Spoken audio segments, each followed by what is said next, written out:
안녕하세요. 이보람 변호사입니다. 오늘은 세금계산서의 영수와 청구 차이를 설명드리려고 해요. 이게 되게 작년에 썼던 글인데요. 생각보다 반응이 좋아서 오늘은 이걸 토대로 영상을 찍어 보았습니다. 세금계산서 영수와 청구를 어떻게 설명드리면 좋을까 했다가 피카츄가 청구라면 라이츄가 영수가 되는 것입니다.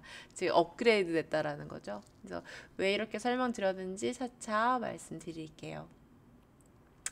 이제 세금계산서를 발급하려고 사실 홈택스에 들어가면 뭐 공급자랑 관련돼 가지고는 이제 이런 등록 정보나 종사 업자 번호, 상호 이런 것들 쭉 들어가고 공급받는 자와 관련해서도 이제 비슷한 것들 이렇게 들어가죠. 그리고 거래와 관련된 내용도 들어갑니다. 작성 일자라든지 합계 금액 같은 것들이 들어갑니다. 그런데 맨 마지막 부분에 이제 청구냐 영수냐 이렇게 체크하는 부분이 있으시죠. 그때 뭐 당연히 이제 익숙해지시면 어렵지 않지만 처음에는 이제 청구를 해야 되냐 영수를 해야 되냐 헷갈리실 수 있어요. 그래서 우선은 청구와 영수의 그 사전적 의미부터 보겠습니다. 영수란 거느릴 영의 거둘 수예요. 그래서 돈을 걷어들인다. 그래서 이미 돈을 받았고 바로 결제해서 매출이 발생해서 그거를 영수증을 써주신 거죠.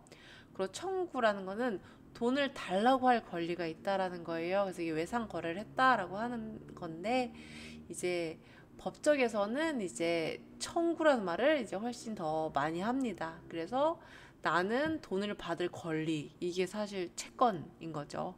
그거가 있다라는 거에 이제 증거가 됩니다. 영수는 그러면 뭘까요? 법적인 용어로는 변제, 이미 돈을 줬다라는 걸로 해당한다고 보시면 됩니다. 그래서 영수는 상품을 주었고 돈을 받았다라는 뜻, 청구는 상품을 주었으나 아직 받을 돈이 있다라는 뜻이라고 보시면 됩니다. 청구 상태에서 돈을 받으면 이제 영수가 되는 겁니다. 즉 피카츄인 청구가 돈을 받아서 라이츠가 된 거죠. 그래서 청구는 공급자가 돈 주세요. 당신 나한테 줄 돈이 있어요. 라고 하는 거고, 공급 받은 자는 고마워. 난 상품을 잘 받았어. 해서 영수증을 주는 거라고 이제 세금계산서가 받는 의미고요. 영수라고 체크된 부분의 세금계산서는 고마워. 나 이미 돈 받았어. 고마워. 나 이미 상품 받았어. 라고 이제 서로 주고받은 걸로 보시면 됩니다. 그러면 청구랑 영수를 잘못 체크했을 경우 우리가 수정 세금 계산서를 발행해야 될까요? 굳이 발행하지 않으셔도 돼요. 원래부터 필수 기재 사항도 아니고 어차피 청구해서 돈을 받았으면 영수가 되는 거기 때문에 그것 때문에 크게 문제가 되시지는 않는다고 보시면 됩니다.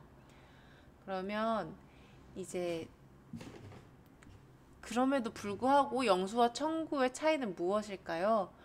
결국은 세금계산서의 가장 큰 역할은 부가가치세와 관련된 부분이잖아요. 그래서 세금과 관련해서 크게 문제는 없더라도 이제 당사자 사이에서 이제 소송으로 갔을 때 입증 책임의 문제는 이제 있을 수 있습니다. 그래서 만약에 청구를 영수로, 영수를 청구로 이제 수정을 하고 싶으시다 하면 이제 세금 계산서에 그 수정하는 기능이 있어요. 그래서 가서 수정을 하시면 됩니다. 그래서 이렇게 세금계산서에서 어떤 것들이 중요한 건지 중요도 순위도 이렇게 적어 놨으니 한번 이제 기회가 되실 때 제가 제 블로그 주소 그 더보기란에 넣어 놓을게요. 그래서 보셔도 좋을 것 같습니다. 네, 감사합니다.